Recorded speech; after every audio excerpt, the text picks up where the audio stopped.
Bismillahirrahmanirrahim. Assalamualaikum warahmatullahi wabarakatuh.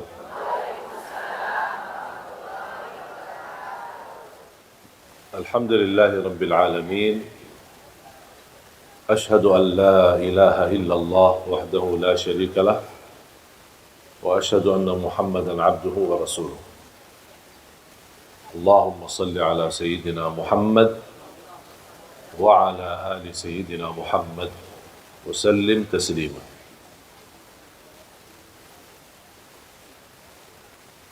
Alhamdulillah, syukurillah,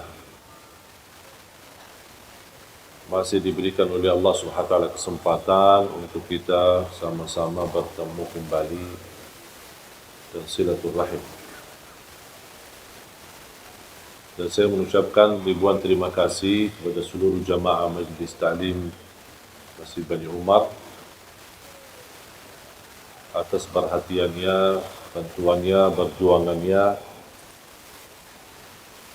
untuk selalu memberi perhatian, support dan membantu gerakan kami, khususnya untuk saudara kita tunanetra.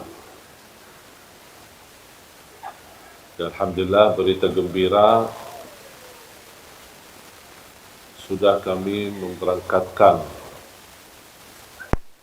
jemaah umrah pada angkatan yang kedua dari saudara kita tunanetra. Alhamdulillah, kemarin baru mereka pulang dari Tanah Suci, hampir kurang lebih 25 orang. Dan subhanallah, walaupun saya tidak berkesempatan berangkat bersama mereka, tapi teman-teman dan tim dari yayasan temani mereka dan kawal, dan mereka mencerita begitu indahnya perasaan mereka sepanjang perjalanan ke Tanah Suci. Bayangkan 25 orang, tapi antri panjang, menarik perhatian. Dan alhamdulillah oleh petugas imigrasi sangat membantu kemudahan untuk proses penerbitan paspor. Ketika proses juga visa, ketika di Madinah pun alhamdulillah diberikan kemudahan. Jadi mereka sangat bangga dan senang. Yang buat saya terharu ketika melihat rakaman mereka ketika bertalbiyah, ketika berdoa, ketika lagi salat di Masjid Nabawi, dan mereka menangis. Dan mudah-mudahan kita terus memperjuangkan supaya kita mampu memberangkatkan insya-Allah haji untuk mereka. Dan itu semua perjuangan tidak akan terlepas daripada perhatian ibu-ibu. Karena jujur saja, kalau bukan izin Allah Subhanahu wa taala, kemudian bantuan, perhatian, kasih sayangnya dari ibu-ibu, nampaknya program ini belum tentu bisa jalan. Khususnya Majlis Ta'lim Bani Umar. Karena satu-satunya Majlis Ta'lim yang mulai dari awal sampai titik ini komitmen dan terus mensupport dan membantu program ini. Awal pertama kali yang merespon program kami Majlis Ta'lim adalah Bani Umar. Kemudian selanjutnya, walaupun ada beberapa majlis ta'lim yang lain yang ikut bantu, tetapi yang komitmen tidak pernah terlepas perjuangannya, tidak pernah bosan dan tidak pernah menjauhi dari program ini, itu satu-satunya Majlis Ta'lim Bani Umar.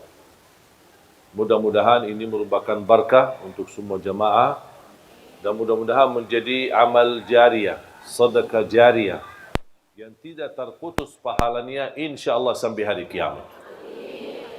Dan semoga insya-Allah diterima di sisi Allah Subhanahu wa taala. Para jemaah sekalian dimuliakan Allah Subhanahu wa taala,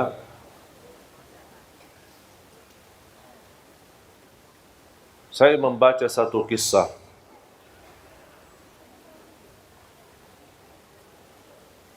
membuat saya berfikir betapa besarnya keagungan dan kemuliaan Allah Subhanahu wa taala, dan selalu Allah beri yang terbaik.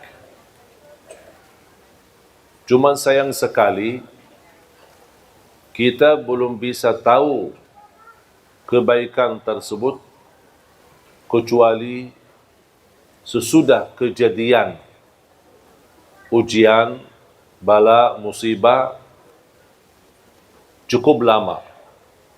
Istilahnya kita mengetahui hikmah, alasan apa yang terjadi, apa yang kita hadapi di kemudian hari atau di waktu yang cukup lama, baru Allah munculkan hikmah dan alasan. Kisah yang saya baca mengambil banyak hikmah dan pelajaran, membuat saya sadar dan semakin belajar dan meyakini apa yang datang dari Allah pasti itu baik, walaupun nampaknya di pandangan mata kita buruk dan itu ujian.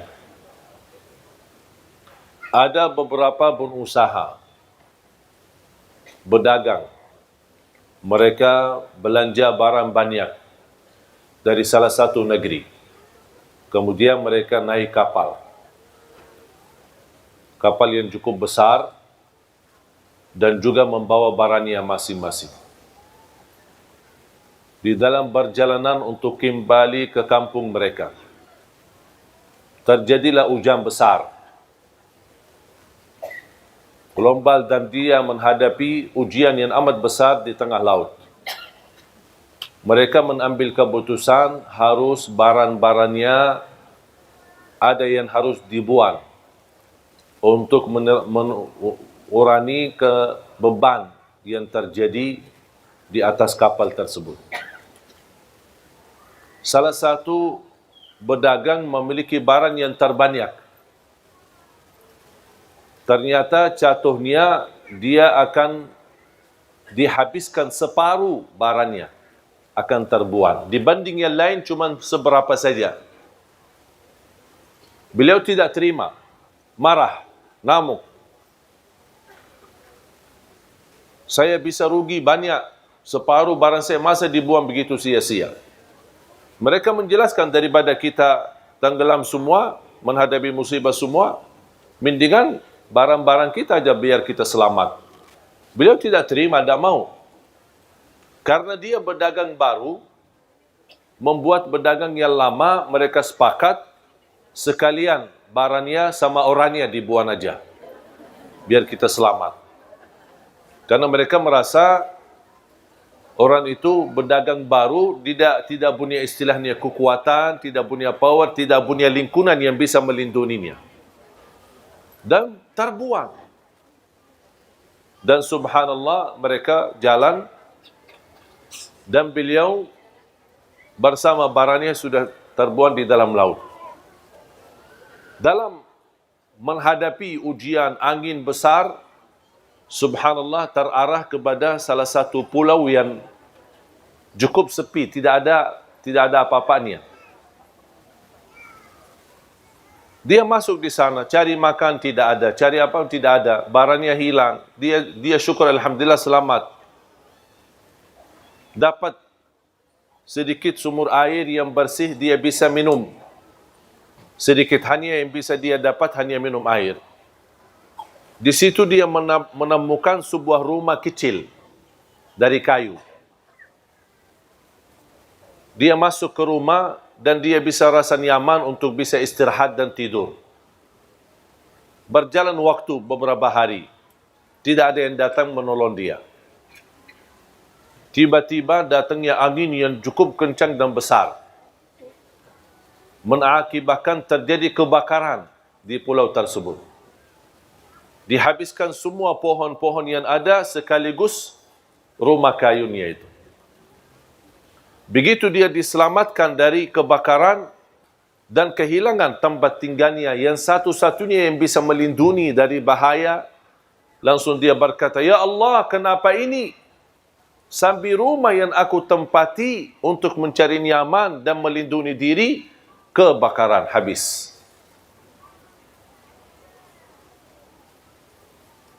Dia sudah merasa diri akan menghadapi kematian, putus asa. Dan dia tidak tahu ada apa. Sampai dia ngamuk sama Allah. Kenapa ya Allah seperti ini? Dan subhanallah tidak lama ada kapal besar yang datang dan dia bisa melihat dari jauh. Langsung dia ke arah pantai dan menunjukkan tangannya. Mereka karena kapal besar tidak bisa mendekati, menerima perahu kecil atau kapal kecil untuk menjemputnya. Ketika dijemput dan naik kapal besar, dan beliau bertanya, kok dari mana kalian tahu saya ada di sini? Oh, kami tahu dari jauh kami melihat asap. Gara-gara terjadi kebakaran kan ada asap besar. Kami berfikir ini tanda biasanya kami seorang laut, pasti biasanya itu tanda-tanda ada orang minta tolong. Makanya kami datang. Terus mereka tanya, Iman kamu kok bisa datang sini sendirian? Oh, ceritanya saya bersama kapal berdagang, mereka mengkhianati saya, mereka semua bersepakat untuk melimbar saya di laut dan syukur saya bisa selamat. Kata pemilik kapal, mereka itu yang anda cerita semuanya mati tenggelam. Berdagangnya dan barangnya dan kapalnya semuanya mati. Baru dia sujud syukur. Dan dia berkata, ternyata ada hikmahnya. Faham ibu? Memang subhanallah Allah maha baik. Wallahi ibu-ibu tidak bakal tahu bagaimana cara Allah mengatur ujian kita.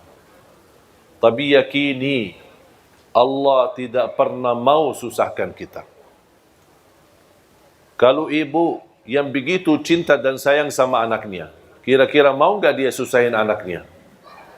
Kata Rasulullah, Allah jauh lebih besar kasih sayangnya kepada hamba daripada ibu kepada anak. Tapi ada manusia yang belum percaya sama Allah. Ada manusia yang masih berkata, ya Allah kenapa saya seperti ini? Ya Allah kenapa saya cuma penderita sakit? Ya Allah kenapa saya sudah lama menikah tapi belum bisa punya keturunan? Ya Allah kenapa saya dijodohkan sama orang yang jahat yang menyakiti perasaan saya? Ya Allah kenapa saya punya usaha semuanya habis dan rugi?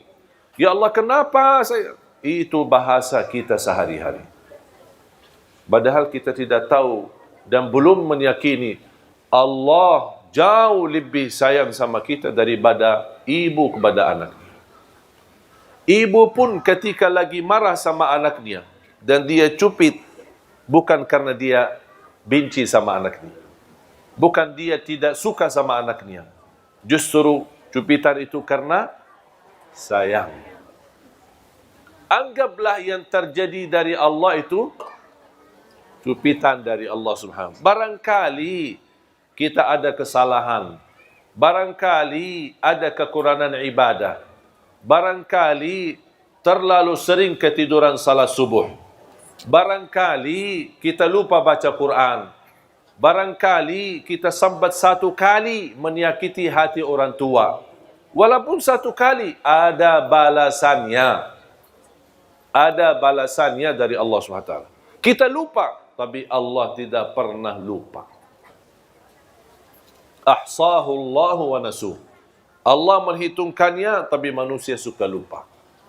Makanya jamaah sekalian, belajar takdir Allah, walaupun ada buruknya, tapi yakini di belakang keburukan ada hikmah, ada kebaikan, ada sesuatu yang kita tidak tahu.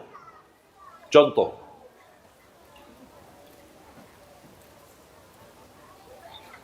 tadi ada satu ibu bercerita, suaminya meninggal. Semoga diampuni Allah Subhanahu wa taala.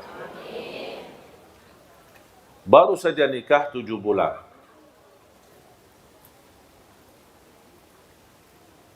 Cerita yang disampaikan oleh ibu, saya menanggapi bagaimana beliau cinta sama suaminya. Sudah almarhum. Beliau berkata, seandai kata saya menikah, tapi masih merasa terbeban karena dia sayang sama suaminya. Dan dia berkeinginan bertemu suaminya di surga. Terus kalau saya dijodohkan lagi, nikah, usianya masih muda, saya khawatir gimana nanti sama suami yang pertama atau suami yang kedua. Ya udahlah, daripada bingung, mendingan dah usah nikah katanya. Biar dijamin dapat dan bertemu suaminya di surga. Saya menjawab,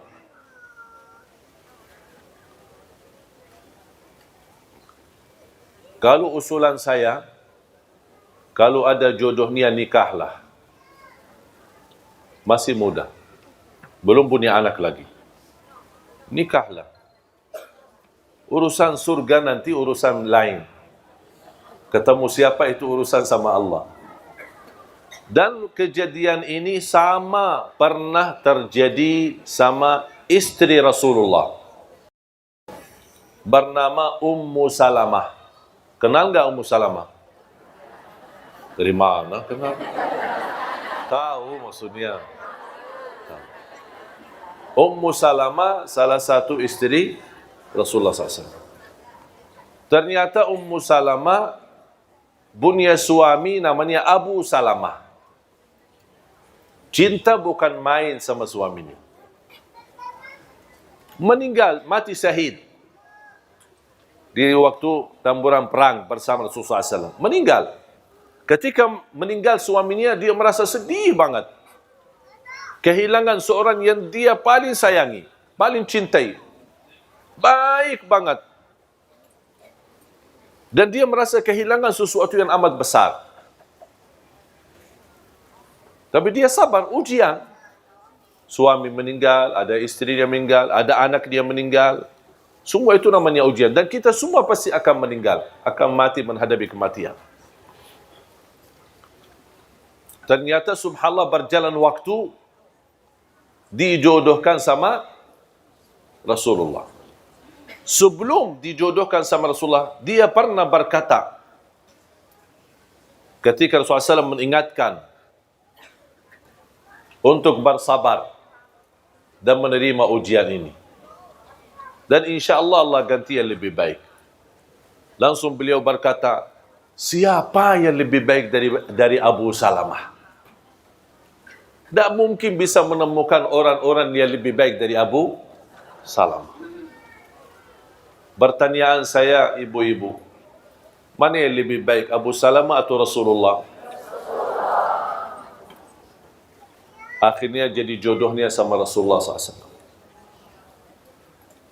Muncullah pertanyaan, ya Rasulullah, saya kan pernah nikah sama Abu Salamah.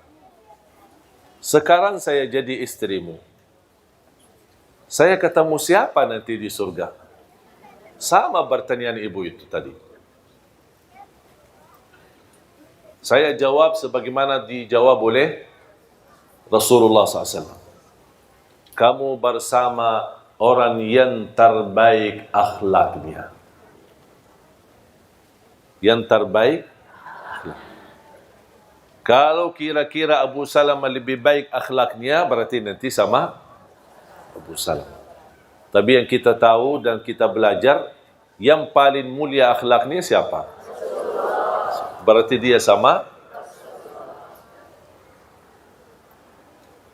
Dan disitulah kunci kebahagiaan dalam rumah tangga.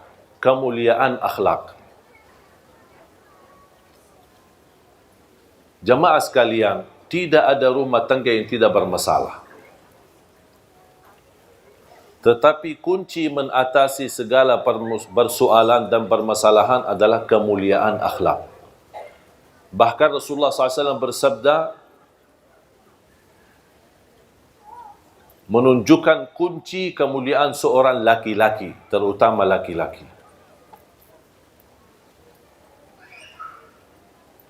Sebagaimana kemuliaan seorang atau kemuliaan seorang laki-laki yang paling mulia akhlaknya sama istrinya. Makanya ulama berkata, kalau ingin mengetahui akhlak seorang, Jangan tanya jauh-jauh. Tanya istrinya. Kalau istrinya biar mentul, berarti mantap. Alhamdulillah. Kalau istrinya berkata, stres, pusing, oh berarti masalah.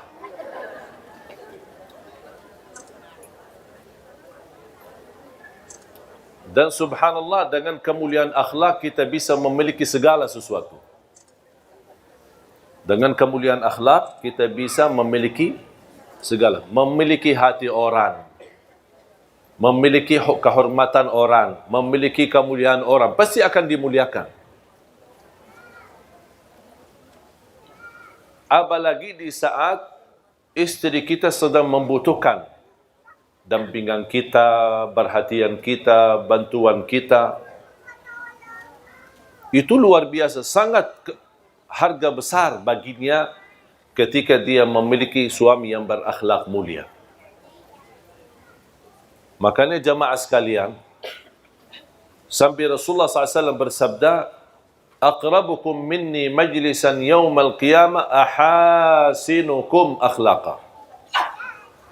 Yang paling dekat kepadaku hari kiamat, kata Rasulullah, yang paling mulia akhlaknya di dunia. Jadi kemuliaan akhlak atau seorang memiliki kemuliaan akhlak, dia mendapatkan posisi yang amat besar di sisi Allah. Kemuliaan, darajat yang tinggi bersama para nabi, siddiqin, syuhada dan salihin.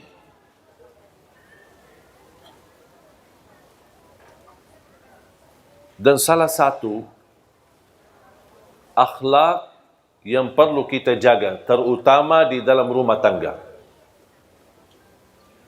Jangan terlalu fokus melihat kesalahan. Abaikan aja.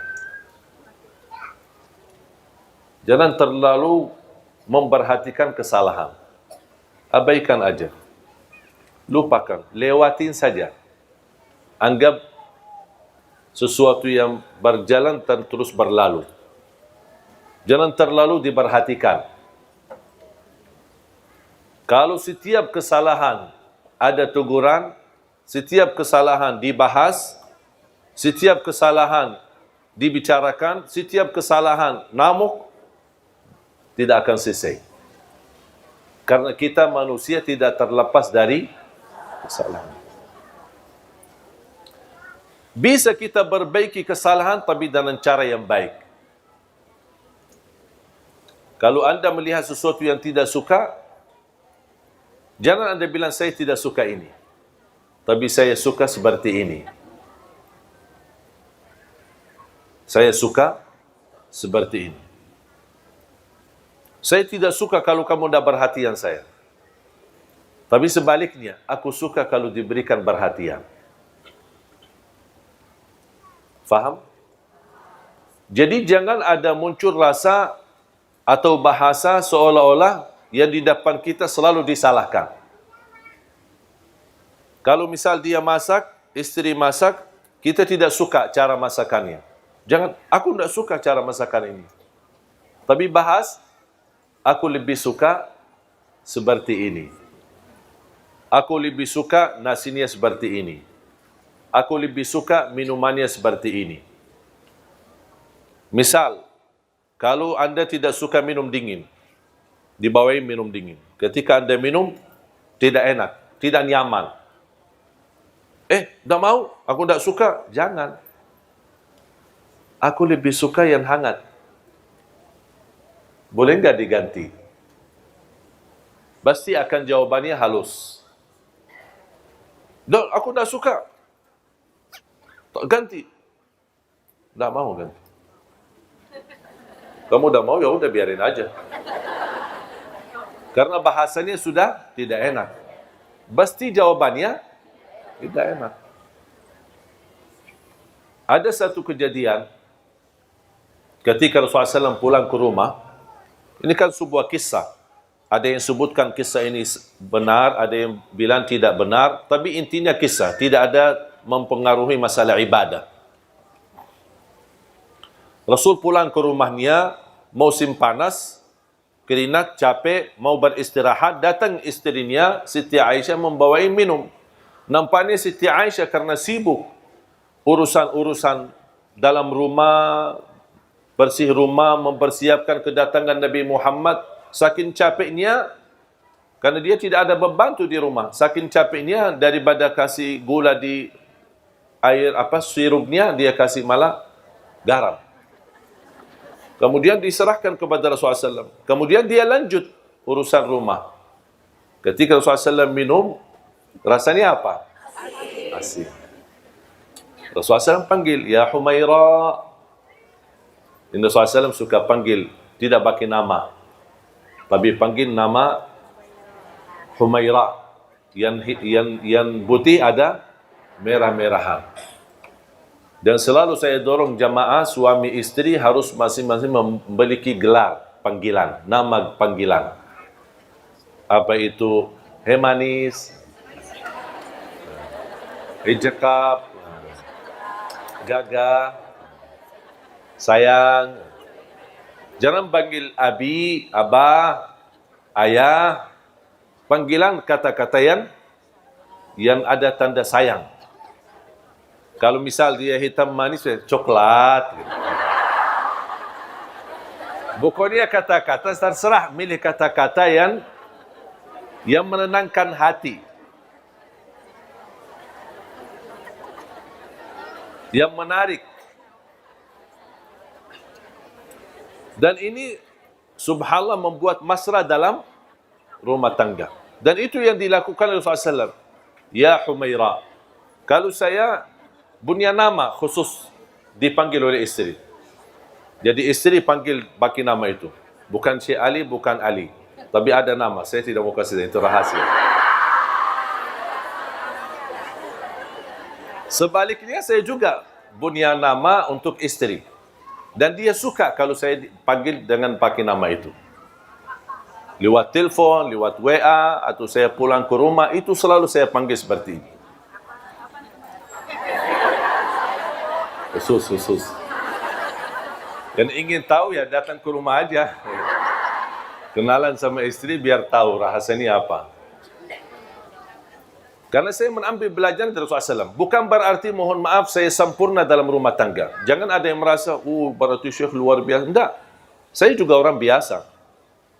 Punya kekurangan, punya kesalahan. Kadang-kadang istri saya tersinggung terhadap perilaku saya. Tapi alhamdulillah kita selalu sepakat ada tukar fikiran. Ada berbicaraan. Kita tidak istilahnya menambil hati. Aku lihat dia, aku marah, terus simpan di hati. Dia lihat saya, dia marah, simpan di hati. Itu tidak akan selesai masalah. Ada sesuatu dibahas, tapi cara dibahasnya agak enak. Sopan, saling menjaga, saling menghormati, seperti ini, seperti ini. Kalau menurut saya itu namanya istilah muhasabah. Setiap minggu sekali kita muhasabah. Saya tanya sama istri saya, apa yang saya lakukan selama 1 minggu membuat kamu tersinggung? Dia kasih tahu. Kalau enggak dia kasih tahu, dari mana saya bisa tahu? Karena yang sakit hati siapa? Istri. Hati yang dia punya, bukan saya punya. Saya tidak tahu isinya. Makanya harus saya tanya, apa yang membuat kamu tersinggung? Apa yang membuat kamu tidak enak hati? Oh, kalau begini, kalau foto sama ibu-ibu jangan terlalu dekat. Siap.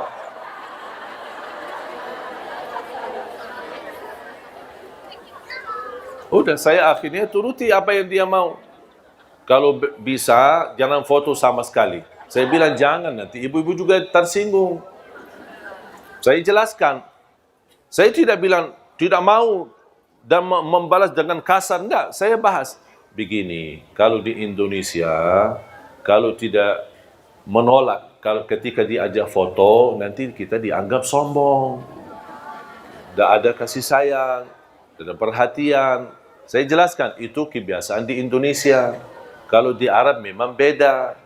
Ya, akhirnya saya jelaskan, oh gitu, ya udahlah, boleh. Tapi coba kalau saya bilang, pas begitu, kalau bisa jangan foto sama ibu-ibu, tidak mau, harus saya foto. Berantem, tidak akan selesai masalah. Dan tidak bakal dia setuju. Tapi dia ada bicara baik-baik, halus, akhirnya alhamdulillah dapat disetujui. Tapi jangan terlalu dekat. Aku heran kadang-kadang ada ibu-ibu begini. Astagfirullahaladzim, saya kaget. Saya bilang, ibu, saya masih wudu.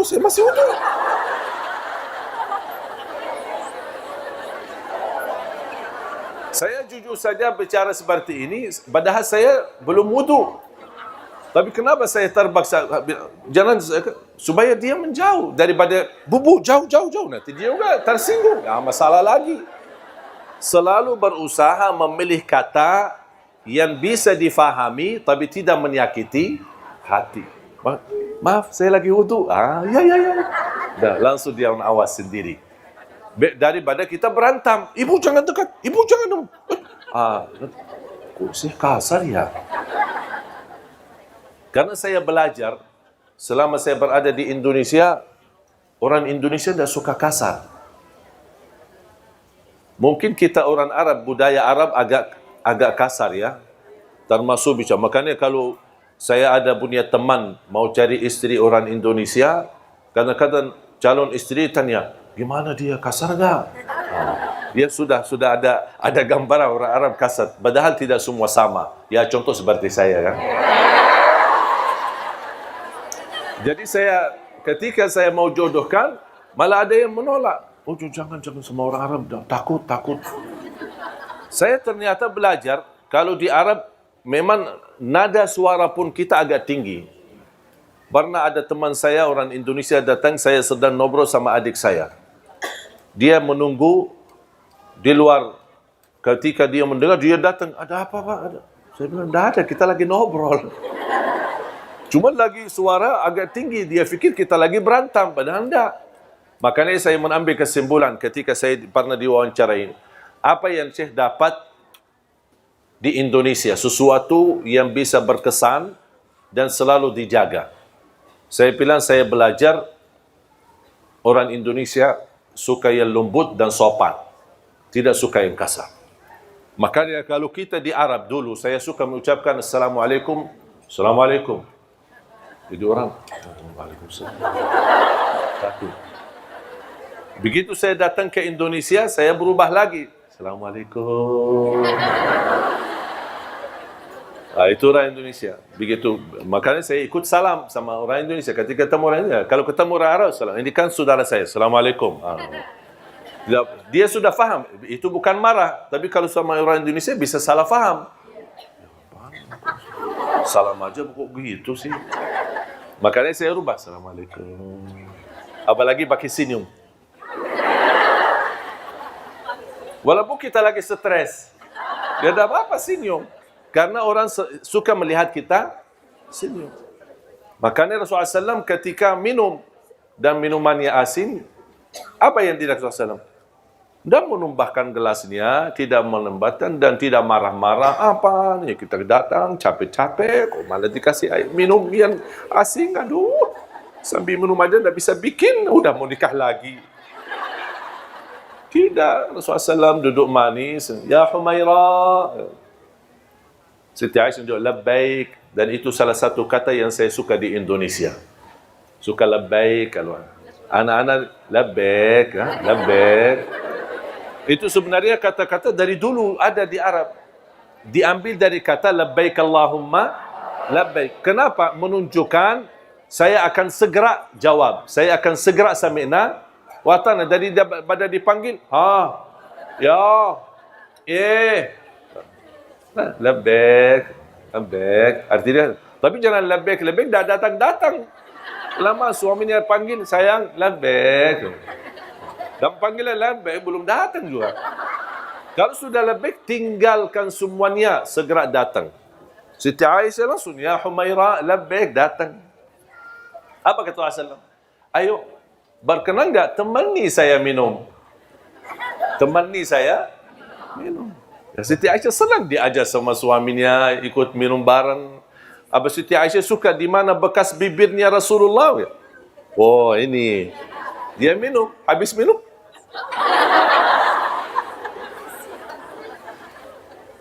Rasul tidak bicara apa-apa, diam. Akhirnya dia sendiri minta maaf. Kira-kira kalau seperti ini, terulang lagi enggak? Kayaknya tidak. Karena sudah langsung mendapatkan teguran, tapi dengan cara yang halus. Coba kira-kira kalau pas kita pulang, minta, ayo bawain kopi. Pas kita dikasih kopi, malah isinya garam. Apaan ini kok? Masa sudah kita nikah 10 tahun, kopi tidak bisa bikin sih? Marah-marah.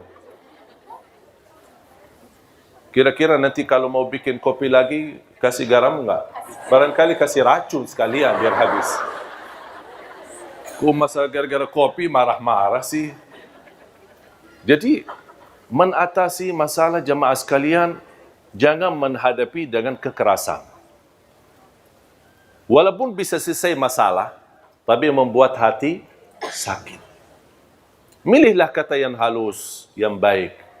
Termasuk ibu-ibu menghadapi suami yang barangkali tidak nyambung dengan kita, tidak sesuai dengan keinginan kita. Jangan anda selalu membalas dengan kasar, tapi selalu beri yang terbaik dan selalu berdoa. Ya Allah, berilah hidayah. Ya Allah, berilah petunjuk. Ya Allah, jadikan beliau bertanggungjawab.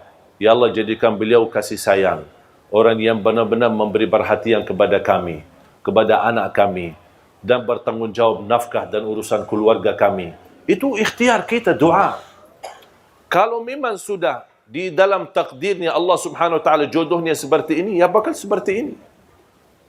Yang bisa merubah nasib dan takdir hanya doa. Makanya jangan berhenti berdoa. Habis anda berikhtiar, dan ada yang merasa sudah tidak kuat, tidak bisa tahan. Itu pilihan atau solusi dalam agama, boleh minta cerai. Itu solusi, bukan sesuatu yang tidak boleh. Ada orang, kalau katanya minta cerai, tidak bakal masuk surga. Kata siapa? Kalau benar-benar, sebagaimana saya jelaskan, ibu sudah sabar, sudah doa, sudah ikhtiar, sudah memimpin nasihat, tapi tetap tidak ada perubahan sama sekali. Dan masih bisa sabar, saya usulkan sabarlah. Tapi kalau ada orang tidak bisa sabar, bahkan ada yang merasa lebih baik saya mati. Kenapa susahkan diri? Lepas. Karena inti daripada rumah tangga, hidup bahagia. Kalau kehilangan kebahagiaan, buat apa? Banyak orang yang sudah bisa berpisah, walaupun anaknya sudah 10. Jadi jangan ada orang berkata, oh demi anak, demi anak. Itu bahasa yang menurut saya tidak tepat. Sebenarnya anak itu bisa diurus, bisa dijaga, dan bisa diperhatikan.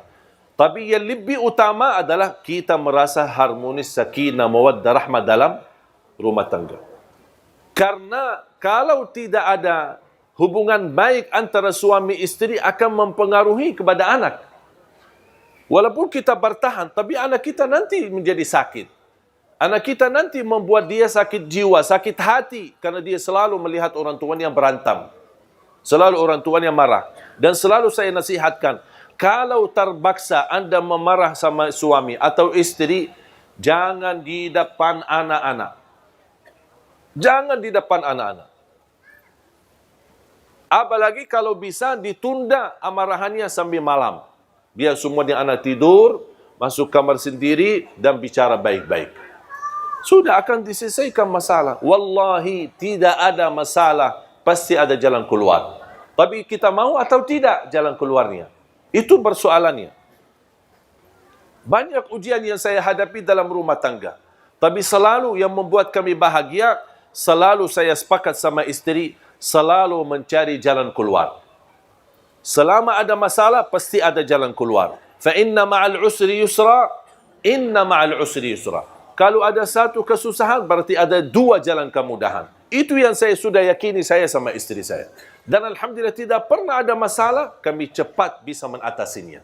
Dan tidak berlama-lama, supaya tidak menimbulkan hal-hal yang tidak diinginkan. Apapun sikapnya, apapun prinsipnya, apapun kejadiannya. Makanya jamaah sekalian, kembalilah. Akhlak yang mulia, akhlak yang baik, jaminan dapat syafaat Nabi Muhammad, jaminan darajat yang tinggi di dalam surga. Bahkan Rasulullah SAW bersabda, darajatnya orang yang mulia akhlaknya bisa tercapai lebih tinggi daripada darajatnya ahli puasa dan ahli tahajud. Ahli puasa sama, padahal kita tahu pahala puasa begitu besar, pahala tahajud begitu tinggi, tapi jauh lebih tinggi daripada dua-duanya adalah orang yang mulia akhlaknya. Contoh, kalau ada orang suka puasa, suka tahajud, tapi tidak baik akhlaknya. Ada satu orang tidak puasa, tidak tahajud, tapi baik akhlaknya. Jauh lebih mulia di sisi Allah yang baik akhlaknya. Apalagi kalau bisa kita jaga puasa, jaga tahajud, jaga ibadah, dan juga jaga akhlak. Itu luar biasa, mantap. Luar biasa keagungan dan anugerah dari Allah Subhanahu wa Ta'ala. Makanya jamaah sekalian dimuliakan Allah Subhanahu wa Ta'ala, mari kita selalu kita niatkan. Dan apapun yang kita hadapi, anggaplah ujian. Huwallazi khalaqal mauta wal hayata liyabluwakum ayyukum ahsanu amala. Allah menuji kalian agar bisa anda tahu siapa yang terbaik amalan. Buat apa Allah uji? Supaya terlihat siapa yang terbaik, siapa yang paling sabar, siapa yang paling ikhlas, siapa yang paling ridha. Kalau tidak diuji, tidak ada bedanya sama kita. Tidak ada di antara kita berbeda-beda. Semua sama di sisi Allah. Tapi apa yang membuat kita punya kelebihan? Ujian. Ketika datangnya ujian, Allah melihat. Ada namuk, marah, tidak ridha, tidak ikhlas. Ada satu lagi, sabar, ikhlas, ridha. Kata Allah, ini lulus. Itu dapat keuntungan. Berarti ketika ada ujian, bukan Allah ingin menyakiti kita, tapi Allah ingin menunjukkan posisi kita di sisi Allah Subhanahu wa Ta'ala. Makanya jamaah sekalian belajar sabar dan menunggu kemudahan ketika sedang susah. Menunggu jalan keluar ketika kita menghadapi ujian. Kesabaran itu dan menunggu adalah ibadah tersendiri. Contoh, kita lagi ada masalah dan kita sudah berupaya menunggu jalan keluarnya. Ada jalan keluar, tapi belum waktunya. Masih dalam proses. Berarti kita butuh tunggu. Tunggu berapa lama? Bisa 1 bulan. Bisa 2 bulan. Bisa 1 tahun. Kita menunggu sampai selesai proses. Baru akan kita dapat terbuka jalan keluarnya. Anda menunggu seberapa pun lamanya, selama Anda tunggu itu terhitung sebagai ibadah. Intidharul faraji ibadah. Menunggu datangnya kemudahan dan pertolongan Allah itu ibadah sendiri. Berarti Anda dapat pahala karena tunggu, Anda dapat pahala lagi sabar, dan Anda akan syukuri ketika datangnya kemudahan dan pertolongan dari Allah Subhanahu wa Ta'ala. Jamaah sekalian yang dimuliakan Allah Subhanahu wa Ta'ala. Saya akhiri satu cerita. Mau kan cerita? Ibu-ibu senang cerita.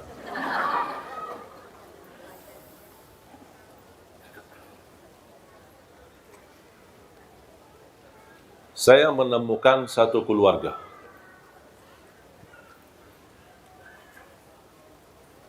Ketika habis pulang sekolah, itu terjadi di kota Madinah, di masa saya sekolah. Saya menemukan seorang tunanetra sedang berdiri di pinggir pintu sekolah, gerbang sekolah. Saya perhatikan, dan qadarullah, saya juga sedang menunggu ayah saya jemput untuk pulang sekolah. Ternyata Allah takdirkan ayah saya pun telat. Dan tunanetra pun di samping saya juga sendirian. Menarik perhatian saya, membuat saya mendekat dan ajak bicara. Kamu tunggu siapa? Saya tunggu ayahku, kata. Ayahnya kepala sekolah di salah satu sekolah, tapi yang posisinya cukup jauh. Nampaknya ada mendadak rapat atau apa urusan, tidak bisa datang. Di waktu itu belum ada handphone, belum ada HP untuk bisa ditelepon. Menanya, di mana, lagi di mana. Sama-sama kita tunggu. Cukup lama, hampir 1,5 jam. Siang hari, panas. Saya berkata sama beliau, rumah kamu dekat enggak? Ya, dekat. Mau enggak saya antar? Ya, boleh. Seberang rumahnya. Jadi sekolah ini tinggal kita seberangi jalan, ada jalan raya, kemudian kita bisa ke rumahnya. Kata beliau, rumah saya dekat, tinggal hanya seberang jalan di belakang gedung yang di depan kita, pas di pinggir jalan rayanya. Saya langsung berkata, tapi nanti kamu tunjukkan jalannya. Beliau ketawa. Masa saya buta yang tunjukin jalan? Pas begitu saya dampingi, subhanallah ibu-ibu, wallahi orang tunanetra itu jauh lebih faham jalanannya daripada saya yang bisa lihat. Kanan, kiri, awas ada lubang, ada ini, masuk gang, sampai ke gedung rumahnya. Ada beberapa lantai seperti apartemen. Begitu kita masuk, awas ada tangga 3, kita jalan. Ada lagi tangga 1 kecil, kita naik. Ada lift, buka pintu. Bencet nomor sekian. Pas kita naik, pas begitu keluar ke arah kanan. Sampai di mana belnya rumah itu dia tahu. Posisi di sini. Nah, begitu ibunya buka. Dan dia masuk di belakang pintu karena diharapkan pakai cadar. Dia tidak tunjukkan diri, tapi dia berbicara sama saya di belakang, dari belakang pintu. Terima kasih Allah, kami tadi kekhawatiran, anak kami telat, suami juga sibuk, tidak bisa ditelepon, karena dia mau telepon ke sekolahannya. Alhamdulillah bersyukur Anda bisa bawa anak kami di sini. Dan maksa-maksa untuk saya diajak masuk. Temani karena suaminya sedang dalam perjalanan mau pulang. Maksudnya diajak makan siang. Kalau orang Arab makan siang sampai sore. Kalau makan malam jam 12 malam. Makan subuhnya jam 10 pagi. Dan ini semua alhamdulillah berubah ketika saya sudah di Indonesia. Makan subuh habis subuh, makan siang habis zuhur, makan malam habis isya. Dan kalau sudah malam sekali, sudah tidak makan dan tidak minum, sambil insyaAllah istirahat. Jadi, ketika saya diajak masuk dan temani ada satu ruangan buat tamu, ada satu kejadian membuat saya sangat terkejut. Beliau yang tadi saya antarin, dia mengajak adiknya. Ada 3 saudara. Yang sama saya itu usianya kurang lebih 19-20. Ada yang satu lagi adiknya 16. Ada yang satu lagi adiknya kurang lebih 10 tahun. Ada yang satu lagi 6 tahun. 3. Ketika beliau ajak, ini kenalan saudara saya, adik-adik saya. Pas begitu salaman, ternyata jemaah sekalian, semuanya tunanetra. Semuanya buta.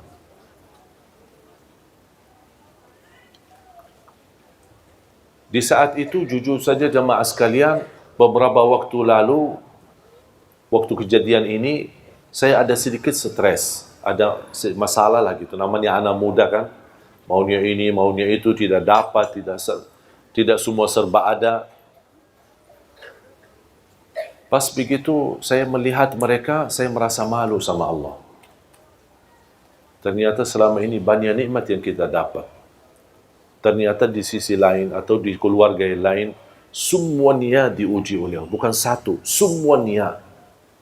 Hanya yang selamat dalam anggota keluarga itu hanya suami istri. Ternyata keluarga mereka keluarga besar 7 orang. 4 laki-laki dan 3 perempuan. Dan semuanya tunanetra. Semuanya buta.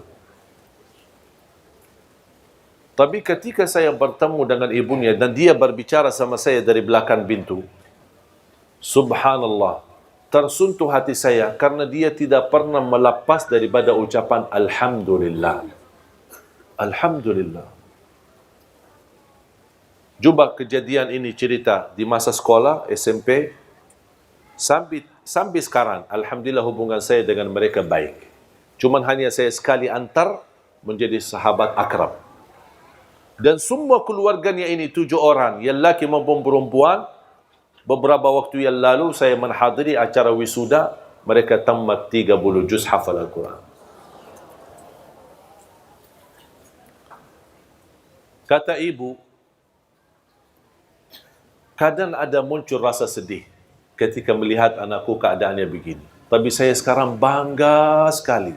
Terlupa ujian anak-anakku buta. Karena mereka sudah menjadi penghafal Al-Quran.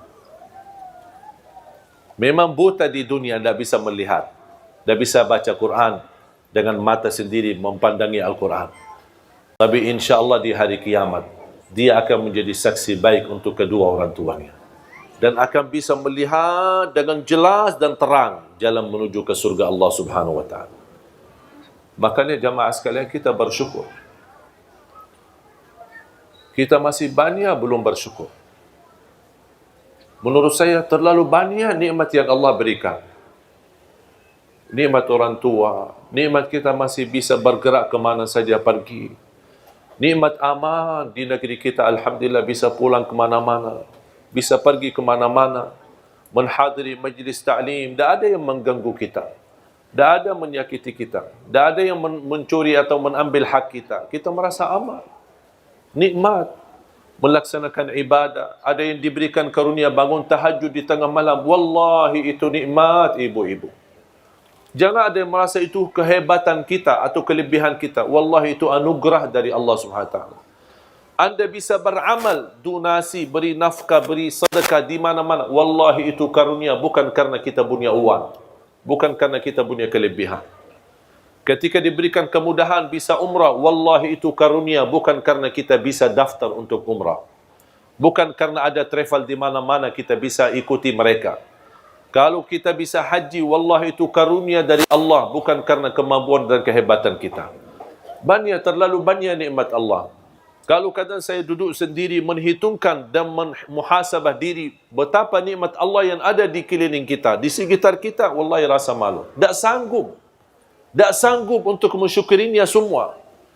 Ada ujian, tapi kalau kita berfikir dengan mata dan akal yang sehat, mana yang lebih banyak ujian atau nikmat? Jauh lebih banyak nikmat. Tapi kenapa kita manusia suka lupa? Pas ada ujian kita baru marah dan tidak terima. Ketika ada nikmat, tak pernah ada manusia berkata, ya Allah saya tidak pantas mendapatkan nikmat itu. Tapi ketika diuji, ya Allah saya tidak pantas diuji. Itulah manusia. Makanya Allah sebutkan manusia di dalam Al-Quran, manusia amat bodoh dan amat zalim. Maksudnya apa amat bodoh dan amat zalim? Ya perilakunya. Dia menzalimi dirinya sendiri. Dia merasa dirinya hebat dan dia lupa itu semua karunia dari Allah Subhanahu wa taala. Makanya belajar jamaah sekalian selalu ucapkan alhamdulillah. Yang lebih indah ucapan alhamdulillah, kita masih berkenan memuji Allah dalam segala pujian ketika kita menghadapi musibah, ujian. Makanya ada hadis Rasulullah SAW. Ketika ada seorang diuji dengan salah satu anggota keluarga meninggal dunia. Apa itu ayahnya, ibunya, istrinya, suaminya, anaknya. Allah turunkan malaikat.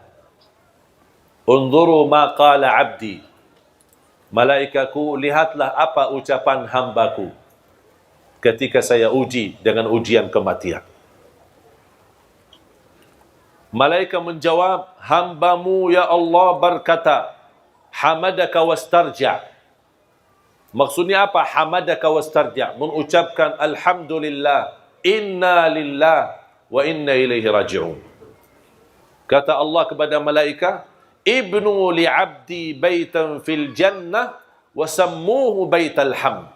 Bangunlah di dalam surgaku istana dan berikan nama istana itu nama Alhamdu. Ini khusus pahala dan keistimewaan yang Allah sediakan yang mampu mengucapkan Alhamdulillah ketika menghadapi musibah. Sebelum inna lillahi wa inna ilaihi raji'un. Sebelum la haula wala quwata illa billah, alhamdulillah. Baru inna lillah wa inna ilaihi.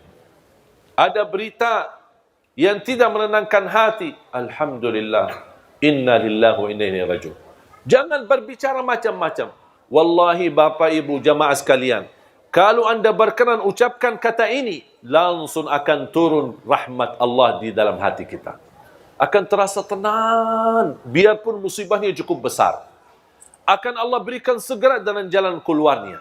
Tapi belajar mengucapkan alhamdulillah. Khususnya ketika menghadapi musibah. Jangan langsung bereaksi dalam kata-kata yang kasar. Termasuk sekarang kita menghadapi ujian. Sudah kita menjalani tugas pemilu untuk memilih pemimpin.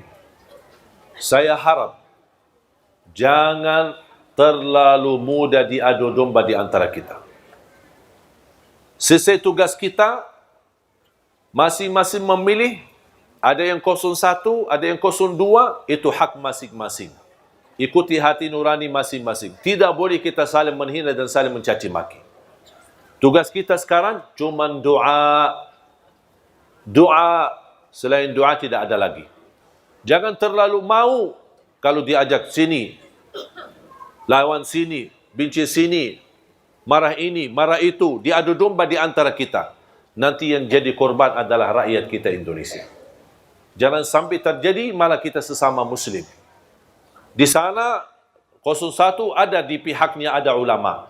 Di 02 ada juga ada ulama. Di sana ada habaib. Di situ juga ada habaib. Dan semua masing-masing berhak memberikan suara. Tidak boleh kita saling menyalahkan. Makanya harus kita belajar menerima perbedaan. Ini ada banyak upaya sekarang untuk menadu domba di antara kita. Hati-hati. Wallahi saya khawatir jamaah sekalian.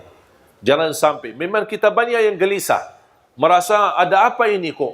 Sampai sekarang ini. Begini cerita, begitu cerita. Apalagi terpengaruhi dalam media. Media pun banyakkan bohong, tidak benar. Hati-hati. Kalau bisa jangan nonton apa yang terjadi masalah pemilu. Udah tunggu aja keputusan yang resmi. Sabar. Kalau keputusan menenangkan hati, alhamdulillah. Kalau keputusan tidak menenangkan hati, alhamdulillah juga. Dan itulah yang pilihan yang Allah berikan. Ujian, apa yang kita mau lakukan? Jangan terjadi sebagaimana terjadi di Timur Tengah. Gara-gara kepentingan politik, terjadi perang saudara. Sama-sama Muslim, tapi membunuh. Sama di sini bilang Allahu Akbar. Di situ juga bilang Allahu Akbar. Coba sama-sama takbir, tapi bukan untuk salat. Tapi takbir untuk menghalalkan darah seorang Muslim sesama Muslim. Na'udzubillah min zalik. Saya lahir besar di Timur Tengah. Coba lihat.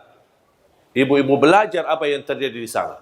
Yaman, Irak, Suria, Libya, Tunisia. Kemarin Jazairia. Sekarang Sudan. Dan tidak ada habisnya persoalan-persoalan. Yang menjadi rakyat, yang menjadi kurban. Dan kambing hitam, rakyat mereka. Tapi kalau orang politisi, apa yang mereka dapat? Tidak ada masalah. Duitnya banyak, fasilitasnya luar biasa. Tinggal dia ke Eropah, nikmati, senang-senang, ajak keluarga, sana ayo, terbang naik pesawat pribadi, nikmat. Tinggalkan rakyatnya dalam penderitaan dan persoalan-persoalan yang mereka hadapi sendiri. Makanya sebagaimana kita berhak memilih pemimpin, kita juga berhak menjaga aman di negeri kita. Dan kita tidak mau ada orang-orang yang merusakkan keamanan di negeri kita. Udah, kita sabar. Makanya jamaah sekalian, saya selalu berdoa, ya Allah, jangan sampai terjadi apa-apa di Indonesia. Wallahi, kalau terjadi konflik di Indonesia, gara-gara perbedaan, atau gara-gara politik, ini kan semua sekarang lagi hangat, lagi panas, gara-gara politik, bukan gara-gara agama. Tapi yang menjadi korban nanti siapa? Umat Islam. Umat Islam, karena umat Islam yang terbesar. Dan itu yang diinginkan oleh musuh Islam. Kita hancur, perang saudara, habis-habisan, mencaci maki, menghina, dan itu tidak layak sebagai orang Muslim. Dan saya harap kita bisa dan mampu menjaga kebersamaan kita. Karena kita rakyat Indonesia masih diberikan oleh Allah karunia dan kemuliaan di sisi Allah Subhanahu Wa Taala. Mudah-mudahan saya selalu berdoa, ya Allah lindunilah negeri kami. Ya Allah lindunilah negeri kami. Jadikan negeri kami baldatun tayyibatun rabbun ghafur. Ya Allah, jauhkan negeri kami dari adu domba, dari fitnah, dari bala, dari musibah. Ya Allah, jadikan negeri kami aman, damai. Karena kami sangat khawatir terjadi perang saudara di antara kami. Terjadi konflik di antara kami. Terjadi permusuhan di antara kami. Karena yang akan jadi korban adalah kami sendiri sebagai rakyat. Akan adalah anak-anak dan cucu kami akan tidak nyaman tinggal di negerinya sendiri. Ya Allah, ya Arhamar Rahimin. Aku mohon jadikan negeri kami Indonesia baldatun tayyibatun rabbul ghafur.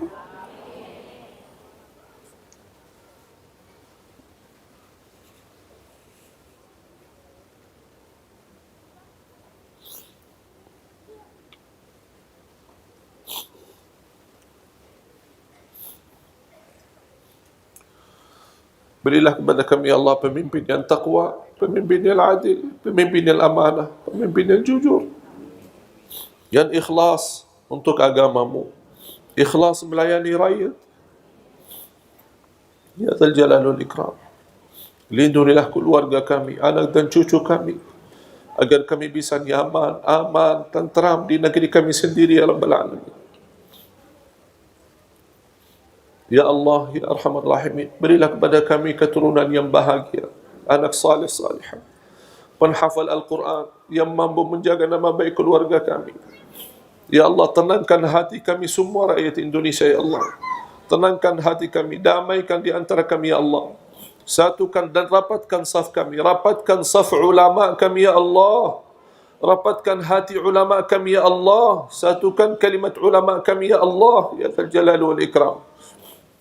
اغفر لنا ولوالدينا ولجميع المسلمين والمسلمات والمؤمنين والمؤمنات الأحياء منهم والأموات. ربنا آتنا في الدنيا حسنة وفي الآخرة حسنة وقنا عذاب النار. Ya Allah, tidak lama lagi kami menyambut bulan suci Ramadan. Kami ingin ya Allah menyambut Ramadan itu dengan baik, menyambut Ramadan ini dengan di negeri yang aman, menyambut Ramadan dengan nyaman, agar kami bisa fokus ibadah dan tidak terpengaruhi dengan hal-hal yang lain ya Allah. Ya Allah, serahkan kami kepada bulan Ramadan dan serahkan Ramadan kepada kami. Ya Allah, panjangkan umur kami, sihatkan badan kami agar kami mampu menjadi orang yang mencintai Ramadan, menjadi ahli Ramadan, menjadi ahli ibadah dan ahlul Quran di bulan suci Ramadan. Ya Allah, kuatkanlah kami ya Allah, dan kami selalu berdoa dan memohon kepadamu. Ya Allah, mohon diijabah. Ya Allah, mohon dikabulkan. Ya Allah, mohon diterima.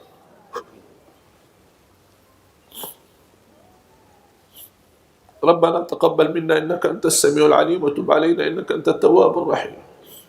Wa sallallahu ala sayyidina wa nabiyyina Muhammad wa ala alihi wa sahbihi wa baraka wa sallam. Walhamdulillahi rabbil alamin. Subhanakallahumma wa bihamdika asyhadu an la ilaha illa anta astaghfiruka wa atubu ilaik. Assalamualaikum warahmatullahi wabarakatuh.